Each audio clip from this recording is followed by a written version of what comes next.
மானம் ஒண்டி அப்பதான்ற செம்ம சீனிக்குது இன்னைக்கு. வெல்கம் ஃப்ரெண்ட்ஸ், நீங்கள் வந்திருக்கிற இடம் திஸ் இஸ் மை சேனல். சில் பண்ணலாம் வாங்க. இன்றைக்கி இந்த வீடியோவில் அபிசன் ஜீவிந்த் அவர்கள் நடித்த வித் லவ் மூவி ரிவ்யூ தான் பார்க்க போகிறோம். வாங்க, ஒரு செகண்ட் கூட வேஸ்ட் பண்ணாமல் மூவி ரிவ்யூக்குள்ளே போகலாம். வித் லவ் இந்த மூவியோட ஸ்டோரி என்னன்னு பார்த்தோம் அப்படின்னா, இந்த படத்தோட ஹீரோ அபிசன் ஜீவிந்த் அவருக்கு கல்யாணம் பண்ணுறதுக்காக பொண்ணு பார்க்குறாங்க.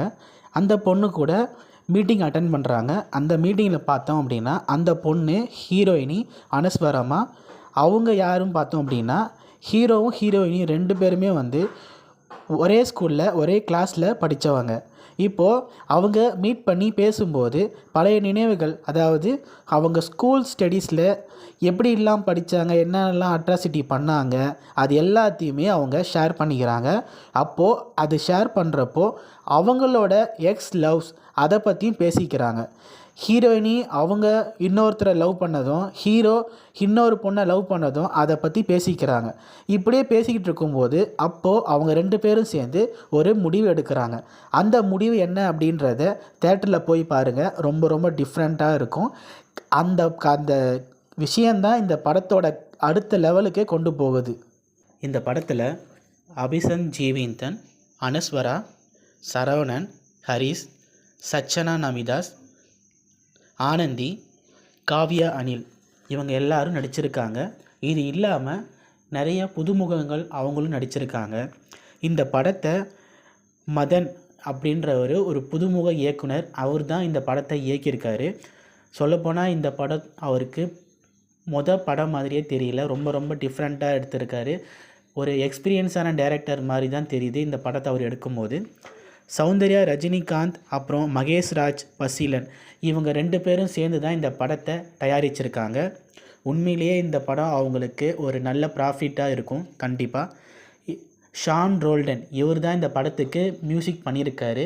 இவரோட மியூசிக்கில் இந்த படத்தில் வர பாடல்கள், பிஜிஎம் எல்லாமே சூப்பராக ஒர்க் அவுட் ஆகிருக்கு. குறிப்பாக லவ் சீன்ஸில் இவர் போட்டிருக்கிற அந்த பிஜிஎம் எல்லாருக்குமே அவங்களோட ஹார்ட்டை மெல்ட் பண்ண வைக்குது.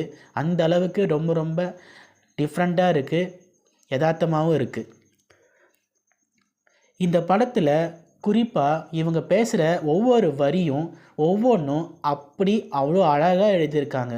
எந்த ஒரு இடத்துலையும் தவறான வார்த்தையோ இல்லை கெட்ட வார்த்தையோ டபுள் மீனிங் வார்த்தையோ அந்த மாதிரி எதுவுமே இல்லாமல் ரொம்ப ரொம்ப நேச்சுரலாக இயல்பாகவே அடுத்தவங்க மனசை கஷ்டப்படுத்தாத அளவுக்கு ரொம்ப நீட்டாக எழுதியிருக்காங்க. அதே மாதிரி இந்த படத்தில் நடித்த எல்லா கேரக்டருமே வித் லவ் அப்படின்ற மாதிரி அந்த டைட்டிலுக்கு ஏற்ற மாதிரியே எல்லா கேரக்டருமே பாசிட்டிவாக தான் இருக்குது. அதனால தான் என்னமோ இந்த படத்துக்கு வித் லவ் அப்படின்ற பேர் வச்சுருக்காங்க. இந்த படத்துக்கு ஃபஸ்ட்டு பிரியமுடன் அப்படின்ற டைட்டில் தான் வைக்கிறதா இருந்தது. ஆனால் அந்த டைட்டில் கிடைக்கிறதுல ஒரு சின்ன சிக்கல் இருந்ததுனால வித் லவ் அப்படின்ற டைட்டிலுக்கு மாறிட்டாங்க. இந்த படத்தில் நடிச்சிருக்கிற காவ்யா அனில் அவங்க இந்த படத்தில் முக்கியமான கதாபாத்திரத்தில் நடிச்சிருக்காங்க.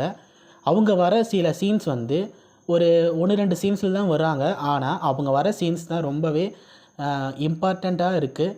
அவங்க வர சீன்ஸ் தான் இந்த படத்தோட டர்னிங் பாயிண்ட் அப்படின்னு சொல்லலாம். அதுவும் இல்லாமல் இந்த படத்தில் இவங்க ஹீரோவுக்கு ஒரு ஃப்ளாஷ்பேக், ஹீரோயினிக்கு ஒரு ஃப்ளாஷ்பேக் அப்படின்னு லவ் ஸ்டோரி போயிட்டு வரும். அப்படி போயிட்டு வரும்போது ரெண்டு பேருக்கும் சேர்த்த மாதிரி ஒரு டர்னிங் பாயிண்ட் அமையும். அதுதான் இந்த படத்தோட இன்டர்வல் பிளாக். அந்த இன்டர்வல் யாருமே எதிர்பார்க்காத ஒரு பயங்கரமான ட்விஸ்ட்டோடு தான் முடிஞ்சிருக்கும். அதே போல் இந்த படத்தோட செகண்ட் ஆஃப் ரொம்பவே நீட்டாக அழகாக எடுத்துகிட்டு போயிருக்காங்க. கடைசியில் என்ன நடக்கும் அப்படின்றது நமக்கு யோசிக்க முடியாத அளவுக்கு ஒரு முடிவை கொடுத்துருக்காங்க இந்த படத்தோட டீம். மொத்தத்தில் இந்த வித் லவ் மூவி எப்படி இருக்குன்னா, சேத்துல முளைச்ச செந்தாமரை போல் ரொம்ப ரொம்ப அழகான நீட்டான, கிட்டத்தட்ட ஒரு ஆட்டோகிராஃப் படத்தை ரிப்பீட் பண்ண மாதிரி தானே ஒரு கதை இது. பொதுவாக லவ் ஸ்டோரினாலே அந்த படம் எப்படி இருக்கும் அப்படின்னு இப்போ இருக்கிற ஜென்ரேஷன் அதை வேறு மாதிரி புரிஞ்சு வச்சுருக்காங்க. அந்த மாதிரி ஆளுங்க இந்த படத்தை போய் தேட்டரில் பார்த்தோம் அப்படின்னா லவ்னா எப்படி இருக்கணும் அப்படின்றத இந்த படம் மூலமாக பார்த்து தெரிஞ்சுக்கலாம். இந்த படத்தில் அடல்ட் கண்டென்ட் ஒன்றும் கிடையாது. அதே போல் வயலன்ஸும் இந்த படத்தில் கிடையாது. தாராளமாக ஃபேமிலியோட இந்த படத்தை போய் தேட்டரில் பார்க்கலாம். ரொம்ப ஜாலியாக என்டர்டெய்னிங்காக இருக்கும். நல்லா சிரித்து சந்தோஷமாக என்டர்டெயின் பண்ணி இந்த படத்தை பார்த்துட்டு வரலாம். இந்த மூவி ரிவ்யூ உங்களுக்கு பிடிச்சிருந்ததுன்னா லைக் பண்ணுங்கள், சப்ஸ்கிரைப் பண்ணுங்கள், கமெண்ட் பண்ணுங்கள், உங்கள் ஃப்ரெண்ட்ஸுக்கு இந்த வீடியோவை ஷேர் பண்ணுங்கள். மீண்டும் அடுத்த வீடியோவில் சந்திக்கலாம். அதுவரைக்கும் நான் உங்கள் பாண்டியன். மறக்காம சர்ப்ரைஸ் பண்ணுங்க. தேங்க்யூ.